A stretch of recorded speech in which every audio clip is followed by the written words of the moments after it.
Halo, nama aku Jojo. Apa kabar? Sudahkah kalian bercerita hari ini?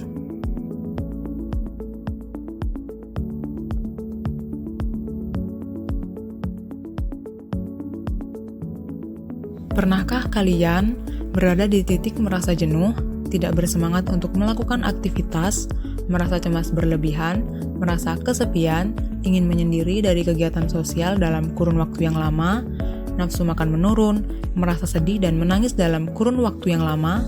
Apakah kalian mencoba mencari tahu apa yang terjadi dengan kalian dalam kondisi tersebut? Nah, sebelum itu, Jojo ingin memberitahu kalian apa itu kesehatan mental dan apa itu gangguan mental emosional.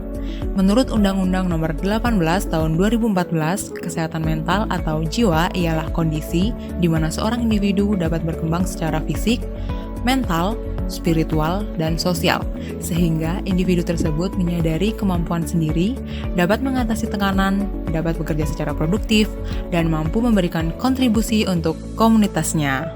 Lalu, gangguan mental emosional itu yang bagaimana sih?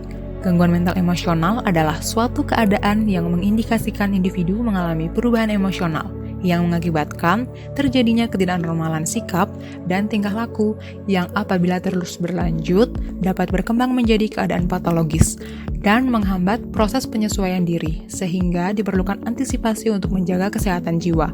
Gangguan mental emosional ditandai dengan perubahan dalam berpikir, perilaku, atau suasana hati, atau beberapa kombinasinya, terkait dengan tekanan yang bermakna dan gangguan fungsi selama jangka waktu tertentu. Dapat berupa gejala depresi, gangguan psikosomatik, dan ansietas. Tahukah kalian, berdasarkan data dari Dinas Kesehatan Provinsi Bali, pada Provinsi Bali sendiri, penderita gangguan mental emosional pada kelompok usia 15 hingga 24 tahun memiliki prevalensi sebesar 8,21%. Apa sajakah yang dapat menyebabkan terjadinya gangguan mental emosional? Terdapat 3 faktor yang diantaranya ialah faktor biologis, psikologis, dan sosiologis. Hal-hal ini akan berpengaruh pada penanganannya. Secara biologis, dapat dimisalkan seperti seseorang yang mengidap penyakit fisik, seperti penyakit kronis, beresiko mengalami gangguan psikiatri 2 kali lipat dibandingkan populasi umum, bisa jadi dikarenakan timbulnya perasaan cemas dan mengganggu kesehatan mentalnya. Melalui faktor genetika atau turunan dari orang tua ataupun keluarga juga berkemungkinan untuk mengalami gangguan mental. Namun, hal ini tidak dapat dikatakan faktor utama karena faktor-faktor ini saling berkesinambungan antara biologis, sosiologis, dan psikologis. Secara psikologis, dapat dimisalkan dengan gangguan mental yang disebabkan oleh putus cinta, kehilangan pekerjaan, sering dibully ketika masih kecil, ataupun melihat atau mengalami keadaan yang luar biasa. Contohnya, korban bencana gunung meletus yang dapat menimbulkan gejala-gejala gangguan mental. Lalu, dari segi sosiologis, biasanya berupa pengasingan dari lingkungan, tekanan dari lingkungan sosial, perasaan tidak nyaman di sekolah karena sosial pertemanan bisa jadi sebagai penyebab gangguan penyakit mental. Adapun dampak yang ditimbulkan dari gangguan mental emosional ini ialah contoh secara fisik tentu akan merusak organ tubuh jika nafsu makan menurun dan gizi yang dibutuhkan oleh tubuh tidak tercukupi, dapat melukai dirinya sendiri, hingga paling buruk bunuh diri. Aktivitas pendidikan terganggu bagi siswa atau mahasiswa mengakibatkan munculnya sifat dan sikap pesimistis terhadap masa depannya, dan dampak bagi orang lain bisa saja menyelakai orang lain.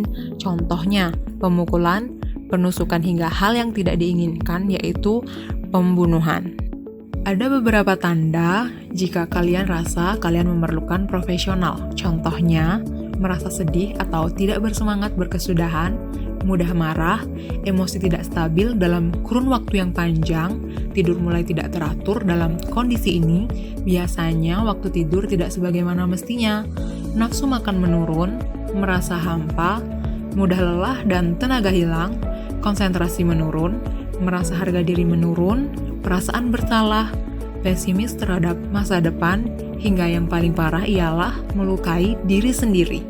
Jika terdapat saudara, teman, atau keluarga yang mengalami gangguan mental, Jangan pernah ya untuk mengucilkan mereka.